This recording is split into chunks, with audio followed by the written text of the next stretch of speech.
All right, today we're jumping into a really key moment from the Gospel of Luke, drawing from Dr. Daniel Darko's analysis. It all starts with a simple question, but the way Jesus answers it, well, it completely changes our understanding of prayer and what God's kingdom is really all about. So let's dive in. So picture the scene.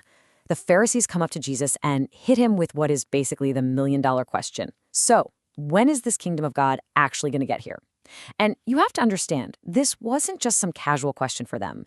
They were waiting for a political takeover, a date on the calendar when Roman rule would end and God's king would finally be in charge. But Jesus gives them an answer they were definitely not expecting. He basically tells them, you can't track the kingdom on a calendar. It's not some event in the distant future. Instead, he says, the kingdom of God is in the midst of you. He's pointing right at his own work, healing people, eating with outcasts, and saying, see, God's reign is already breaking in, right here, right now. Then Jesus turns his attention to his disciples, and this is where he really goes deeper. To explain what this kingdom is all about, he introduces this really important figure, the Son of Man. Now, you have to get how big of a deal this term was. For his audience, the Son of Man was the long-awaited hero, the one who would show up and bring God's final victory. So you can imagine the disciples are leaning in close thinking, okay, here we go. This is the story of triumph and glory we've been waiting for. But once again, Jesus just completely flips the script. He tells them the Son of Man isn't some untouchable superhero. Nope. First, he has to suffer. He has to be rejected. And when he finally does come in glory, it won't be on a schedule. It's going to be sudden, like a flash of lightning that lights up the whole sky. So the main point here, you have to be ready all the time. So if you need to be constantly ready for something so huge, so world-changing, how in the world do you prepare for that? Well, it's not about what you might think. Jesus' answer goes straight to the heart of our relationship with God. He tells two stories, two parables, to show us exactly what it looks like to be ready, to show us how to pray. Okay, his first story is about this persistent widow and a totally unjust judge. It's a powerful lesson in not giving up, especially when it feels like justice is a long way off. I mean, look at the contrast between these two characters. You could not find two more opposite people. The judge is just the worst. The text literally says he neither feared God nor respected man. This guy has zero moral compass. And then you have the widow. In that society, she's one of the most vulnerable people imaginable. She has no power, no influence, nothing but a relentless drive for justice. So what finally makes the judge give in? It's not some sudden change of heart, not even close.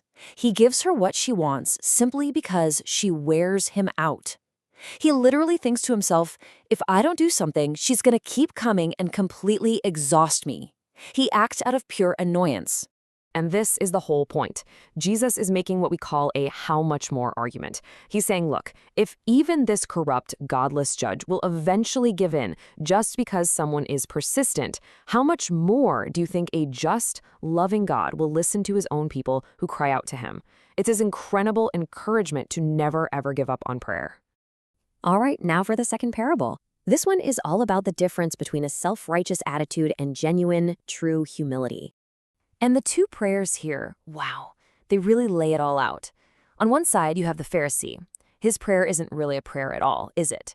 It's more like a spiritual resume. He's just listing off his good deeds for God, thanking him that he's not a sinner like other people. And then you have the tax collector. He's standing way in the back, so ashamed he can't even look up to heaven. And all he can manage is this one simple, desperate plea.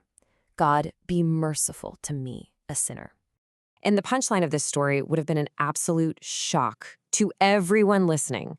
Jesus says it's the tax collector, the despised sinner, who goes home right with God, not the religious expert.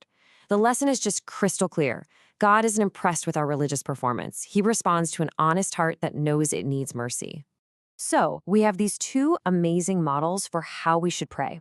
But the passage gives us one more little scene that ties this whole idea together, and it shows us who the true role models of the kingdom really are. So first, we've got the persistent widow. She has no social power, but spiritually, she's tenacious. She's a model of a faith that refuses to give up. Second, there's the humble tax collector. He's a total social outcast, but his honest cry for mercy makes him a model of the kind of humility that God actually honors. And then you get the final and maybe most surprising model, a child. An infant, actually. The disciples try to shoo them away from Jesus, probably because they thought babies were just an insignificant distraction. So are you seeing the pattern here? A widow, a tax collector, an infant. By the standards of their society, all three were powerless, sinful, or just plain insignificant. And yet, these are the people Jesus lifts up as the perfect examples. He says the kingdom of God belongs to people just like them. Okay, so what does all this mean for you and me today? These stories aren't just ancient history. They're a direct challenge for us to look at our own hearts. The takeaways are actually super practical. First, we're called to pray with the persistence of that widow, trusting that a good God really does hear us and will act. And second, we're called to pray with the humility of the tax collector, to come to God not with a list of our accomplishments, but with an honest heart that just says, I need grace. And all of this leaves us with one last pretty piercing question. The religious leaders looked down on the sinner. The disciples tried to push away the children. These stories force us to ask ourselves, who are the people we have written off as unworthy? Because the challenge of this passage is to see them through the eyes of Jesus, who declared that the kingdom of God belongs to them.